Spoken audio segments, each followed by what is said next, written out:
In the capable hands of Jerome Clementz, Cannondale's Jekyll has probably won more enduro races than any other bike. The 2015 version has been refined to accept 650B wheels. It's got slightly slacker geometry and a slightly longer wheelbase and a bit more travel. Cannondale has always done things differently, and it firmly believes in a system integration approach. The obvious embodiment of this principle are the single-sided lefty fork and the triple chamber dyad pull shock. Unlike most shocks, the shaft actually gets pulled out of the body as the suspension compresses. The advantages are it puts less stress on the frame, the seals are kept lubricated most of the time, and it can't bind.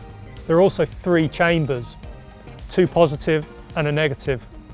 To set the shock up, you actually inflate both the positive chambers at once and then you balance it with the negative chamber. It sounds complicated, but it's actually pretty simple. And there's a reasonably good set of instructions printed on the back of the seat tube to follow. It does run pretty high pressures though, so you do need a specific shock pump to get set up. Cannondale gives you 2 settings to play with, flow mode and elevate mode. Elevate mode, as the name suggests, is meant for climbing, and it gives you 95mm of travel. When you shift from flow mode to elevate mode, one of the chambers in the shock is closed off. This reduces the travel and changes the spring curve. As you move to flow mode, both chambers open up and you get a more linear spring curve. Because elevate mode has less travel and is more progressive, when you sit on the bike, it sags less. This changes the dynamic geometry. Effectively, you get a slightly steeper head angle, a slightly higher bottom bracket, so you ground your pedals less on rocks or ruts. When you shift into flow mode, the bike sags more, you get a lower bottom bracket and a slacker head angle. You can also play with the geometry a little bit by changing the balance between the positive and negative air chamber. If you run a little bit lower positive pressure or a little bit higher negative pressure, it will sit deeper in the stroke and give you slightly slacker, slightly lower dynamic geometry. Obviously the flip side of this is that you don't get quite as much travel. Up front, you get the completely unique lefty fork. This is the Supermax version and it gets 160mm of travel. Being single-sided means that you can fix a puncture without taking the wheel off. But because you've got to take the caliper off the fork and then remove the hub, it's actually a bit of a pain to get the wheel off. Although it looks like half the fork is missing, it's actually really stiff.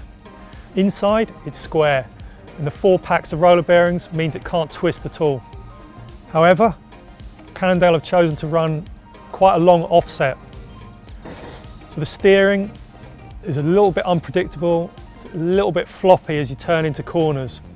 Just didn't quite give us the confidence we were after on steep technical tracks or when we were riding at speed. We also found the spec a little bit contradictory. Although Cannondale markets this as an enduro bike, and you go to the website and there's photos of Jerome Clementz racing everywhere, it comes with a fairly narrow 740mm bar. It also comes with a 2x drivetrain and semi-slick Mavic tyres. If we were buying this bike, we'd probably have to make quite a few changes to bring it up to the level where we could take it to somewhere like Bike Park Wales. Because the bottom bracket is a little bit too tall, we had to run quite a lot of sag, and this ate into the total travel. Combined with the unpredictable steering and the narrow bars, meant we really had to wrestle with this bike to hold our line. In elevate mode, it climbed efficiently enough, but at 31 pounds, never really displayed the urgency that we were hoping for. If you're going to engineer a travel and geometry system into your bike, you can really let your hair down and get radical. The Cannondale Jekyll 27.5 Carbon 2 is far too conservative for our taste. We think it needs a lower BB, slacker head angle, slightly less fork offset, and maybe a more aggressive spec to really bring out the enduro in this bike.